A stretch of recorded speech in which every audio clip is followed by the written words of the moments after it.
Thank you very much, Marvin. Thank you, and how's everybody feeling this morning? Super. Everybody have a great holiday? Everybody have enough coffee? Yep. Oh, yeah. All right, well, I'm here to talk to you about, and this is the first lesson from rock climbing that I learned. Sometimes you have to MacGyver it. Sometimes you have to improvise. You know, didn't get the projector thing figured out, so, you know, you just have to put on your glasses and follow along. So one thing about climbing and leadership is really about accomplishing something, right? So I thought since it's just past the new year, I'd focus part of this talk on goals and achieving goals and the lessons I learned from rock climbing about achieving goals. Does that sound useful this time of year? All right. So let me show you some statistic on goals. So who in this group sets goals at the beginning of the year? All right. So about 41% of us set New Year's goals each year. So almost half of us. So that's pretty good, right? Because goals help move us forward. The sad thing is about 90% of us don't reach them. Only about 10% of us reach them. So would you like to know some ways to get in that top 9%?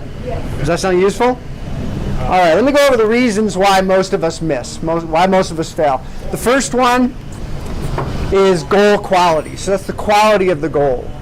And by quality, I mean a goal has to be really specific. I was just talking to a gentleman the other day who had as one of his New Year's goals to become more financially stable. What does that mean? Does that mean like have a bigger pocket or something? I don't understand what that meant. So, you know, after we talked a little bit, we came up with a much more clear goal and a more high quality goal of, at the end of the month, I'll have $200 to apply to reducing my debt. Okay, so that's what I mean by goal quality. And sometimes the quality of the goal is also, if our goal isn't aligned with some other values in our life, it might also not be very good, right? Let's say I want to get a promotion at work, but I also have a brand new child at home whom I want to spend more time with. So those might be at odds. So goal quality is one reason. Oh, and one thing to remember is that success rewards vision. Does that make sense? Success rewards what? Vision. The next reason that we tend to fail is the quality of our plan, which usually means there is no plan. Okay? We could have a great goal, we could have a great what we want to do, but actually getting down to what do I have to do? When do I have to do it? Like eating the croutons that turn into a pizza. You know, it's not a very good plan. So operationalizing our goals into a plan. So again, so success rewards vision. Success also rewards action. Success rewards what? Action. All right, the third reason that we don't meet our goals is we give up, right? So we have a goal, we have a plan. When the going gets tough, we give up. So this is the part that I'm really going to focus on, the lessons that I learned from rock climbing about how not to give up. So success rewards awareness. Okay, have you ever wondered what it would be like to have the courage to face the things that might even scare you, to take on those goals that you might find a bit frightening? Have you ever wondered that? Yeah. Have you ever wondered what it would be like to press through and things really get hard rather than sometimes giving up? And we all do give up. And have you ever wondered what it would be like to sleep on a ledge 1,000 feet off the ground? No. I've done it. Actually, it's not that bad once you get used to it, actually. But we won't be doing that here. We won't be doing that here today. Well, by a show of hands, would you like me to share with you some of the mindsets that rock climbers use to take on the things that scare them? Because it is scary when you're 1,000 feet. I don't care who you are. Would you like me to share how to get rid of the excuses that hold us back from doing things that scare us? Yes? And by a show of hands, would you like me to show you how to get rid of those little voices, those negative self-beliefs that say, I'm not good enough, I don't have enough time, I don't have enough money? Would you like that? Yes. All right, so that's what I'm gonna talk to you about today. What you're about to discover are how your conscious mind, your subconscious mind, and your unconscious mind work together to determine most of what you do. You're also about to discover how excuses are created and how to short circuit them. You're also about to discover a really simple step-by-step process for reprogramming and quieting down those voices. Does that sound good? Yeah. All right. So my promise is by the end of this talk, you'll have at least one and probably two things that you can go start practicing today that's going to help you to reach your goals more easily and more confidently. Mind if I share with you a personal story? All right. So back when I was in high school, I decided that I was going to go out for the football team. I never watched a full football game. You see me now? I bulked up. Okay? So I decided to go out for the football team. I had vision. Success rewards what? Vision. So this isn't actually a picture of me, but it kind of looks a lot like me back then. I was like 92 pounds soaking wet. Anybody want to guess what position I went out for? True story. Wide receiver. You know Refrigerator Perry? Yeah. Center. Yeah, center. I went out for center. I went out for center. Okay. Again, I had never watched a full base football. I don't know to this day why I decided to go out for the football team, but I did. Did you know what the center did? He's coming. I found out on like the first day of practice, and they said that, the guys on this side had to block this way, and the guys on this side had to block this way. The center, all they had to do was do this. I figured that sounds easy. So that's why I did it. I was kind of lazy, I think. But so I went out to be the center, and so we got into the season. I started learning about what it's like to be center, and we lost our first game. And then we lost our second game. Then we lost our third game. And we lost our fourth game. Must be the Broncos. Must be the Broncos. Okay, then there was one day we had a game. It was on a Saturday. And I came down with a cold or the flu or something, so I couldn't play. So I sat there all in bed all day with my nose running and my sore throat, wondering, gosh, I felt so bad that I couldn't be there. We were having such great success. But and guess what happened that day? So my friend Eric was so excited to call me and tell me they won. So, not that I thought it really had anything to do with me, but I had some self-doubt. Okay, I had some self-doubt. So I went back, after I got better, and we lost again. This is a true story. And we lost again and again. Okay, so at the end of the season, you'd always get together with the coach, and the coach would get together, and typically they would say, you really did well at this position, because freshman football, you get to try a bunch of different things, right? They'd get together and you'd say, you should try this, you try this. Well, the coach came up to me and said, Don, you suck. And when I looked at him and I was like, really? He's like, no, yeah, I mean, really.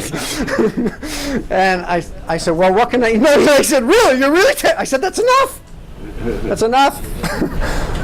But he told me that, I really wasn't that good, and that I was good at, when we did the warm-ups, when we ran around the fields, I would always finish first. So he said, you might want to try track. What did I do? Success rewards what? Action. So next year, I joined the cross-country team. Oh, yeah. Ended up being state champion in the steeplechase in college. I was the captain of a cross-country team. We finished third in the national championships. Wow. I was 8 seconds away from qualifying for the Olympic trials. What year was that? Let's see. That must have been 1989. 1989. So here the lesson is, okay, I had a vision. I took some action. I had awareness that, yeah, maybe this wasn't the right thing, but it moved me forward, right? So your vision, you don't know how the experiment's going to roll out. This is all one big experiment, right? So that's the lesson. So I took these lessons and used them for the rest of my life. And so, as Marvin said, I was a leader in Fortune 500 companies for over 20 years. My groups designed chips. Over the course of my career, those chips were worth about $20 billion of sales to the company, and they were for cloud storage and medical devices. I got my PhD while I was working full-time for General Electric. I am a best-selling author at Amazon bestsellers for 2 of my books. What was your PhD? PhD in electrical engineering. Very good. That's a tough area. It's pretty tough, and working full time, it really caused me to learn how to set goals properly. Yeah, what's the name? Okay, so I have a book called 50 Athletes Over 50, it was my first book, where I interviewed 50 athletes over the age of 50, trying to figure out how they stayed with it, because that's what I wanted to do. And my most popular book, the one that's done the best, is for rock climbers, and it's titled Vertical Mind.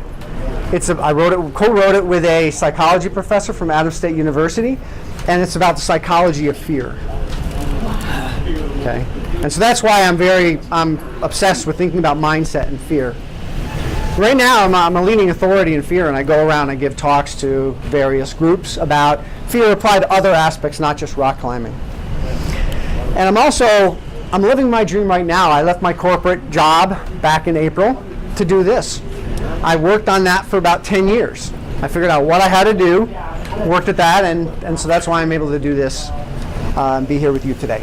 So I'm going to talk to you about leadership lessons from climbing, and I'm going to go into each one of these more deeply, but the first one is understanding what I call the optimism cycle, and don't worry, I'll go into that, I'll explain what that is. The next is to short circuit your excuses. The next is to uncover your self-limiting beliefs, and then once you uncover them, to reframe them, and then finally to celebrate. Okay, so let's go into the first one. So let me explain what the optimism cycle is and how excuses are generated. Okay, so this is the optimism. This is a chart where on the vertical axis is optimism, on the horizontal axis is time. And typically when we start a big new objective, a big new goal, are we excited? Yeah. We're really excited. And I call this naive exuberance. Yeah. Right?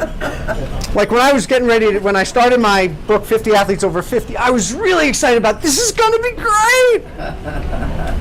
This is going to be great. And then I had to interview 50 athletes over the age of 50. 50 doesn't seem like a big number, but it's a lot. And I got about 15 interviews into it. And what I recognized is it got hard. It got hard.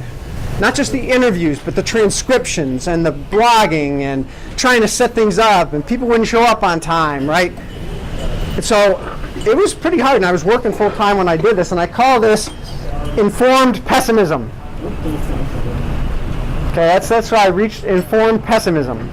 And it was about this time, I kept going and I pushed through. I finished all 50 interviews. I worked through the manuscript, and I got an editor, and I gave her the manuscript, and she read it. She gave me a call. Don, this is the best book I've ever edited. That didn't really happen. I just wanted to feel like a cool guy for like 2 seconds up here, That didn't happen. It got harder. She said, no, you got to change this, you got to change that, and all this. I really don't understand. This doesn't make any sense. This comes before that. And so I had to spend hundreds of hours on this book already, right? Sure. So I had to spend more time. And so I hit the pit of despair. Who's ever been in the pit of despair? Okay, things get hard, then they get harder. And what happens in the pit of despair? You want to give up, You want to give up, right? Sure. And so often, before you give up, though, the excuses, right?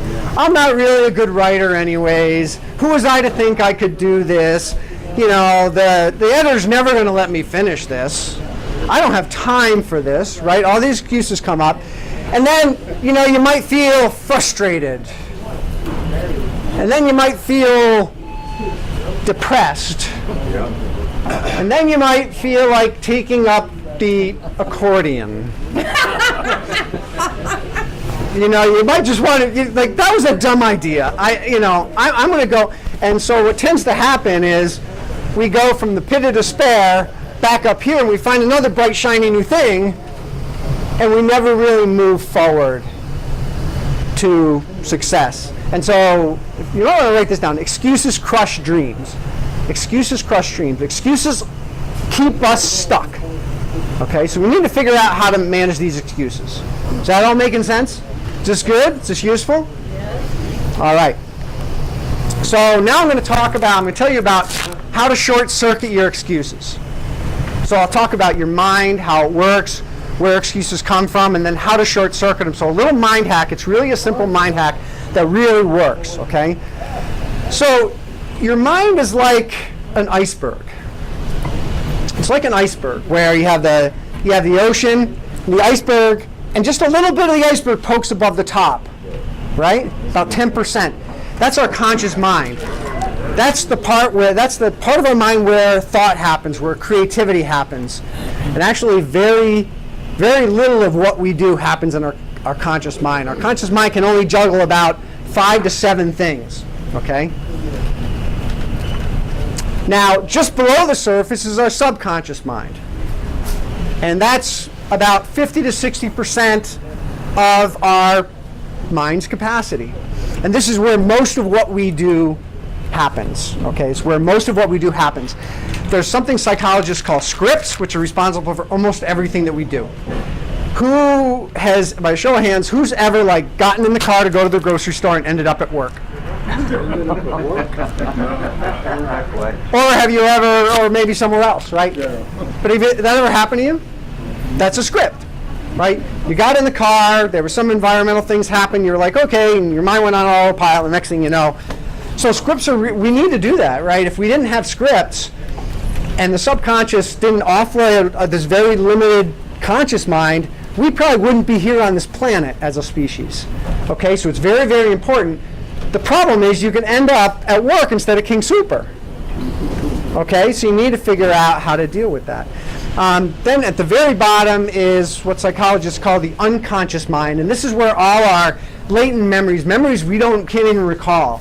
And this is where psychologists and hypnotists try to get at when people are in deep emotional pain.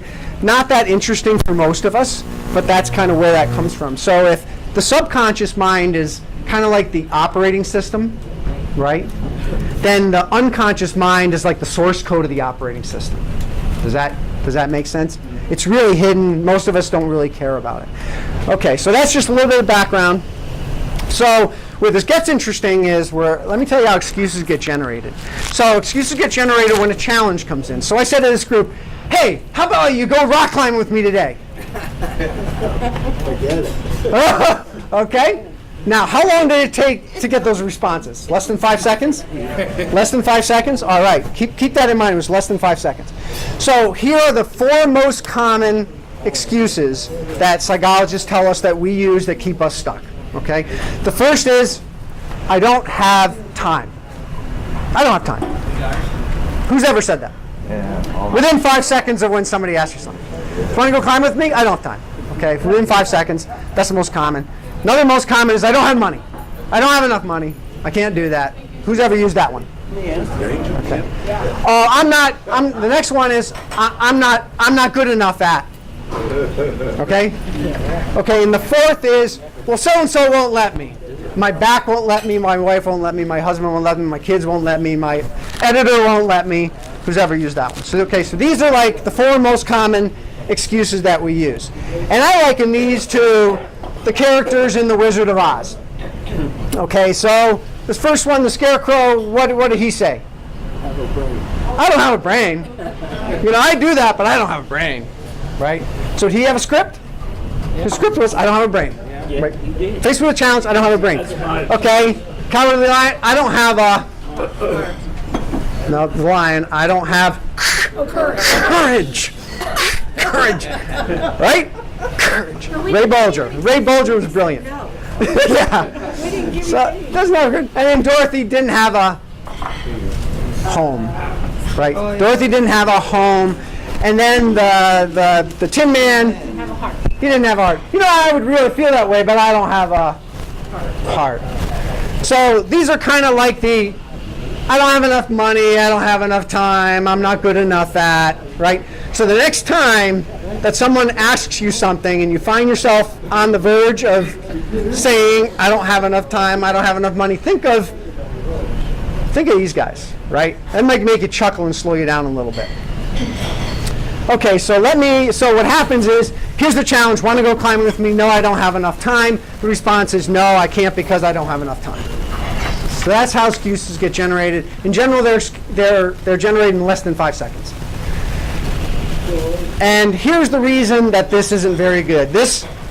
Each box represents 1 month of our life if we live to 95. There's not that many boxes. I'm getting close. Yeah, he's only got 3 more boxes. There's not that many boxes, right? I mean, what if you just brought this and you put it on your refrigerator and each month you'd be like, wow, I'm running out of boxes. There's not that, and we don't have that many boxes, so we can't afford to stay stuck, okay, for no good reason. Okay, not that the right answer might be I don't have enough money, but it shouldn't be within 5 seconds we say I don't have enough money. So let me show you the mind hack. Okay, so when I issued the challenge, want to come climbing with me? The answer was no within like 5 seconds. So I'm going to show you this in 5, 4, 3, 2, 1. That's about how long it takes for this excuse to get generated. So you have that small window of time to do something else. The good news about your subconscious mind, it doesn't come up with this stuff on its own. The conscious mind programs your subconscious mind, so your conscious mind can short circuit it. Okay, and the way this is done, you get the challenge. Before you can say, I don't have enough time, I don't have enough money, I'm not good enough, you say, tell me more. That sound simple? That sound like something you can do? That sound like something you will do? Success rewards action. Okay, very simple mind hack. So, and it doesn't matter. It could be, me walking up to someone and saying, hey, you want to go climbing with me? 5, 4, 3, 2. You got that amount of time, just say, tell me more. Or it could be an internal challenge where I want to sell 10,000 of my new book. Oh, I don't have enough time, I don't have enough money, I don't know how to market my book. Okay, let me think about that. It would be the way if it's an internal challenge. Let me think about this. What you're doing, you're taking that automatic excuse that triggers in your subconscious and you're moving it above the water, right? Okay, that's where you want to make decisions from, above the water, right? Okay, is this useful? It's helpful? All right. So they're still there, right? The Cowardly Lion, all those, they're still there. But you're bringing in the wizard, right? This whole little trick is like the wizard. Okay, so everybody stand up. Okay, so I'm going to ask you that same challenge again. And before that 5 seconds, I want you to tell me what? Tell me more. Hey, you want to go climbing with me today? All right. No, it's too dangerous. But at least you still waited 5 seconds. Now, let me ask you a question. Did that feel different than when I asked you before? Is that useful? I mean, can you put this to use? Excellent. All right. Thank you very much. Okay, and so, now I want to talk about, so that's a mind hack. That's like you're tricking your mind. Your mind, those excuses are there to protect us, honestly. Our subconscious mind is looking for danger all the time, right? Saber-toothed tigers, long gone. Doesn't need to watch out for us that much, okay? But it's really trying to take care of us. But, so that's a quick mind hack. Now I want to show you how to reprogram those things, those scripts, those negative self-beliefs to be more productive. All right, so we're going to talk about how the beliefs affect decisions and how to uncover them. So when I see something in the environment, right, like I'm standing out there on the corner and I see lots of stuff going on, right? Now, things come in through my senses and I've got all these things in my subconscious, all these operations in my subconscious that filter what happens. Okay? I've got things called schemas which help me to recognize patterns. Okay, like I can recognize the shape of a SUV in the dark, in the light, if it's green, if it's blue, if it's purple, if it's orange, if it's crashed up, right? And those are I've got pattern recognition software running in my head where I can see a horse if it's mostly hidden behind the building. If I just see its head, I could say that's a horse, right?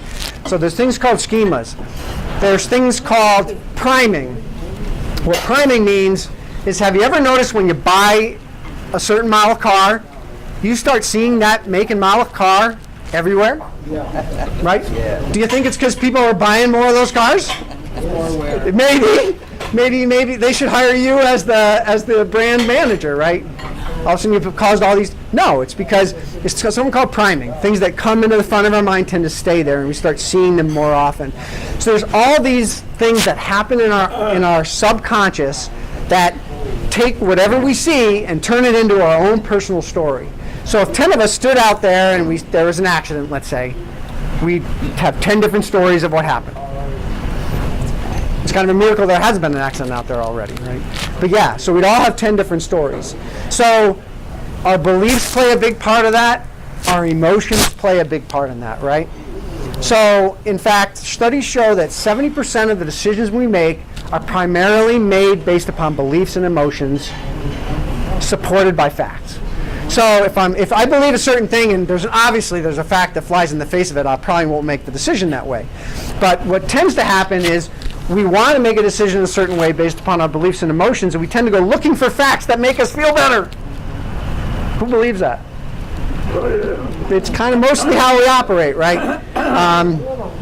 So it's really important that we understand these beliefs and figure out how do we reprogram them. Okay, so let me tell you about how to uncover beliefs. First of all, we have lots of beliefs, and you can't change every belief. But we want to change the beliefs that are holding us back most. So first, look for a place in your life where you're not getting the results you want. Okay, if I'm an author, I might not be selling any books. Okay, that might be an area where I want to look to see what is the belief that's holding me back. Okay? Then ask yourself, what are your excuses? And here's the reason why. This is sneaky. Because if I sat down with you and asked you, what do you think, tell me what your self-limiting beliefs are, what do you think you'd say? No, I don't have any. I don't have any, right? Or I don't know, right? And no, the reason, those, because they're under the surface, right? We're not really that aware of them, and it's really hard for us to see them. So the excuses provide a window into that self-belief, and I'll give you an example. So what are excuses? And then ask yourself the question, given that excuse, what would I have to believe about myself for that excuse to remain true forever? Okay, the forever is really important because a belief tends to think things are this way, like I'm not good at writing. Right? That's a belief. What would I have to be true? What would I have to believe about myself to think that's true forever, right? Basically, so ask yourself the question, okay, what's my excuse? And then what would I have to believe about myself for this to be true forever? Okay, let me give you an example. And that's a self-limiting belief. Okay, that at the bottom of that is your self-limiting belief. Here's an example. I want to grow my business by 25% this year. That's a great goal. That's a great goal. Okay, so my excuse is I'm not very good at marketing. I'm not very good at marketing. Could anybody see how people might have that excuse? Marketing's hard, actually, but yeah, I'm not good at marketing. So my belief, what I have to believe about myself for that to remain true forever is that I am incapable of learning how to more effectively market my business. You know, and just writing that down, doesn't that just seem ludicrous? Yeah. I mean, by the time we've gotten to our age, one of the most valuable things we've learned is what? How to learn. Learned a lot of things. I'm my PhD in electrical engineering. I think I can figure out how to market my business. Okay, we've all learned a lot. Okay, so now we've uncovered that belief. Now I understand what it is. Now we're going to reframe it. We're going to try to shift it. We're going to work at shifting it. So talk about how to reframe, and then I'll give an example. So reframing, and the way to do this is what psychologists call debunk or dispute that belief.